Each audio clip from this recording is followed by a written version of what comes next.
പല കുട്ടികളും മെയിനായിട്ട് നമ്മുടെ അടുത്ത് വരുന്ന കുട്ടികളൊക്കെ ഈ ബെൻഡ് ചെയ്ത് ഓവറായിട്ട് ബെൻഡ് ചെയ്ത് മസിൽ പെയിൻ ആയിട്ടാണ് വരുന്നത്. ഈ പോസ്ചർ കറക്റ്റ് ചെയ്യുക എന്നുള്ളത് ഭയങ്കര ഇമ്പോർട്ടൻ്റ് ആണ്. പല കുട്ടികളും കമന്ന് കിടന്നിട്ടൊക്കെ വായിക്കുക ചെയ്യുന്നവരുണ്ട്. അത് തീരെ ചെയ്യാൻ സമ്മതിക്കരുത്. കുട്ടികൾക്ക് കുട്ടികളുടെ ഹൈറ്റിനനുസരിച്ചുള്ള ചെയറും ടേബിളും ഒരുക്കി കൊടുക്കണം. നമ്മള് വീട്ടിലുള്ള ടേബിളും ചെയറൊക്കെ പൊതുവെ മുതിർന്നവർക്കുള്ളതായിരിക്കും. മുതിർന്നവർക്കുള്ളതാകുമ്പോൾ കുട്ടികൾ കൈമ ഇരിക്കാൻ കുറച്ച് ബുദ്ധിമുട്ടുണ്ടാകും. പറ്റുമെങ്കിൽ അതിനെന്തെങ്കിലും ഒരു ബോൾസ്റ്റർ സപ്പോർട്ടുകൾ കിട്ടും.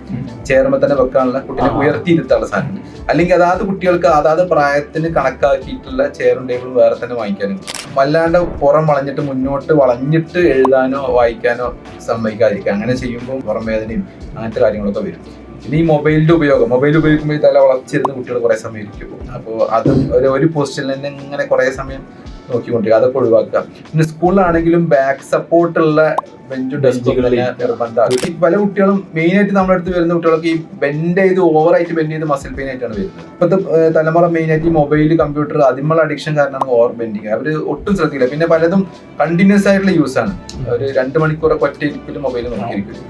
അപ്പോൾ അതൊന്നും ഒഴിവാക്കിയിട്ട് ഒരു ഗ്യാപ്പ് കൊടുക്കണം. കിടന്ന് വായിക്കാൻ പാടില്ല എന്ന് കൃത്യമായിട്ട് പറഞ്ഞു. ഒട്ടും സമ്മതിക്കരുത് കിടന്ന് വായിക്കാൻ. അത് കമഴ്ന്ന് കിടന്നിട്ടും മലന്ന് കിടന്നിട്ടും വായിക്കാൻ എന്തായാലും ആ ഇരുന്ന് കറക്റ്റ് പോസ്റ്ററിൽ ചെയ്യുക. ഇടയ്ക്കിടയ്ക്ക് ബ്രേക്ക് എടുക്കുക. 2-3 ആഴ്ചയായിട്ട് മാറാത്ത സ്ഥിരമായിട്ടുള്ള പെയിൻ ഉണ്ടെങ്കിൽ നമ്മളത് അവഗണിക്കാൻ പാടില്ല. പിന്നെ വളവ്, കുട്ടിന്റെ നട്ടലിന് വളവ് വരിക, പുറമത്ത് വളവ് വരിക, അല്ലെങ്കിൽ എവിടെയെങ്കിലും വീക്കം നീർക്കെട്ട് പോലെയൊക്കെ കാണുക. ഇനി രാത്രി ഉറക്കത്തിലും പെയിൻ ഉണ്ടെങ്കിൽ, പല മസിൽ പെയിനുള്ള നമ്മളൊന്ന് റിലാക്സ് ആയി കിടന്നു കഴിഞ്ഞാൽ മാറും. അപ്പോൾ രാത്രി ഉറക്കത്തിൽ പെയിൻ ഉണ്ടെങ്കിൽ എന്തായാലും ഒന്ന് ശ്രദ്ധിക്കേണ്ട കാര്യമാണ്.